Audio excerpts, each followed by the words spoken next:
یہاں میں ایک بات بتا دوں, میں کرکٹ میچ دیکھتا نہیں ہوں, اطلاعات مل جاتی ہیں. 2 منٹ کی بات کر کے اپنے ٹاپک پہ چلوں گا, کیونکہ یہ بھی ٹینشن بہت ہو رہی ہے لوگوں کو, پاکستان ہار گیا, پاکستان ہار گیا, پاکستان ہار گیا.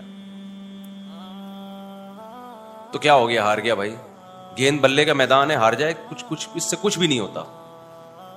پاگلوں کی طرح وہ کھلاڑی بھی پڑے ہوئے ہیں میدان میں, وہ بھی کلابازیاں کھا رہے ہیں جیسے پتہ نہیں کیا ہو گیا.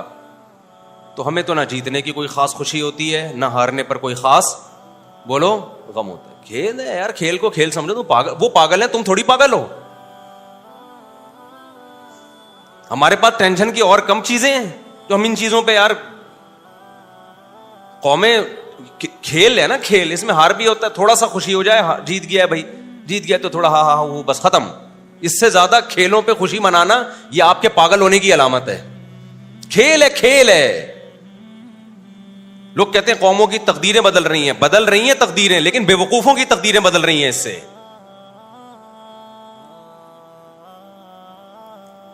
جب بے وقوفوں نے اس کو اتنی ویلیو دے دی ہے نا, بے وقوف لوگوں نے, تو ان کی تقدیریں یقیناً بدلیں گی اس سے. لیکن عقل مندوں کی صحت پہ اس سے کوئی فرق بولو نہیں پڑتا. آپ سائنس ٹیکنالوجی کے میدان میں ہار گئے ہو, اس پہ روتے ہوئے اچھے لگتے ہو. آپ میدان جنگ میں ہار جاؤ, اس پہ روتے ہوئے اچھے لگتے ہو. آپ اکنامکلی معیشت کے میدان میں ہار جاؤ, اس پہ روتے ہوئے اچھے لگتے ہو. ہمارا بھی دل چاہتا ہے رونے کا. جب بجلی کا بل آیا نا, تو یہاں تو میں ہنس رہا ہوں, آپ کو کیا پتا میں بند کمرے میں کتنا رویا ہوں گا جا کے. سبھی روئے ہیں نا, کوئی میرے اکیلے کی بات نہیں ہے. اس پہ روتا ہوا اچھا لگ رہا ہے کہ ابے اتنا بل تیرا باپ دے گا کیا. وہ آ گیا تھا کہ الیکٹرک والا بجلی کاٹنے کے لیے, تو ہمارے لڑکوں نے بولا اتنا بل تیرا باپ دے گا کیا. خیر وہ تو کاٹ کے چلے جاتے ہیں. میں تو سوچ رہا ہوں کہ جڑ سے اڑا دو بجلی کا کنیکشن یار, اندھیروں میں رہو, اندھیروں میں. ایک آدمی کا کسی گاؤں سے فون آیا, مفتی صاحب پورے گاؤں کی بجلی کٹ گئی ہے, کچھ زکات صدقہ بھیج دو اللہ کے نام پہ. سولر پلیٹیں لگانی ہے میں نے, سولر پلیٹیں. میں نے کہا دیکھو خالی تمہاری بجلی کٹی ہوتی نا, باقی گاؤں والوں کی نہیں کٹی ہوتی, تو سمجھ میں آتا ہے ہم زکات دے دیتے, آپ سولر پلیٹیں لگا دیتے. جب سارے گاؤں کی کٹ گئی, تو جب سب اندھیرے کو انجوائے کر رہے ہیں, تو آپ بھی کیا کرو, انجوائے کرو. اب وہ ہوشیار ہو گیا کہ اگلی دفعہ زکات مانگنے کے لیے اسٹائل کیا کرنا پڑے گا, چینج کرنا پڑے گا. یہ والا اسٹائل سے کام نہیں بنا. سمجھ رہے ہو کہ نہیں سمجھ رہے؟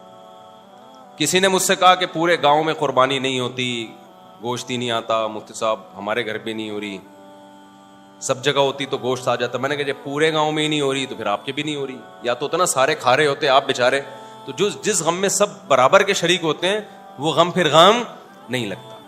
تو ہونا یہ چاہیے کہ الیکٹرک والوں کو بولو کہ پورے محلے کی بجلی قیامت تک کے لیے جڑ سے خاتمہ کر دو اس کا.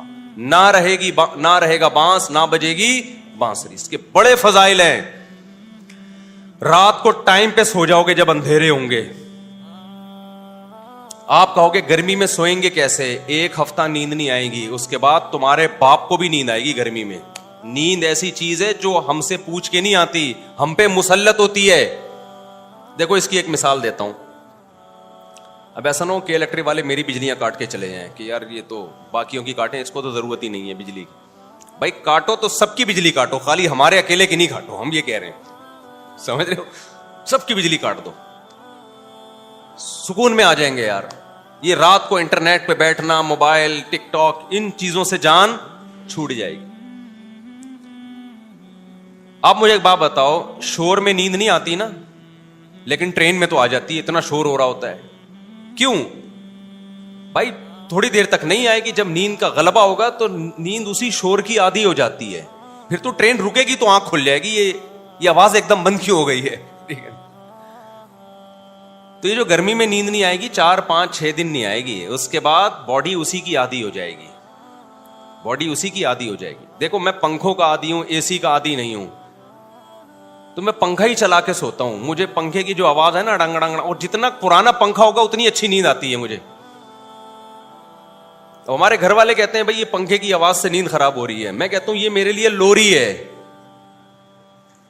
اور جتنا پرانا پنکھا ہوتا ہے مجھے نیند اتنی اچھی آتی ہے, کیونکہ اچھا پنکھا ہوگا اس میں آواز کم ہوگی.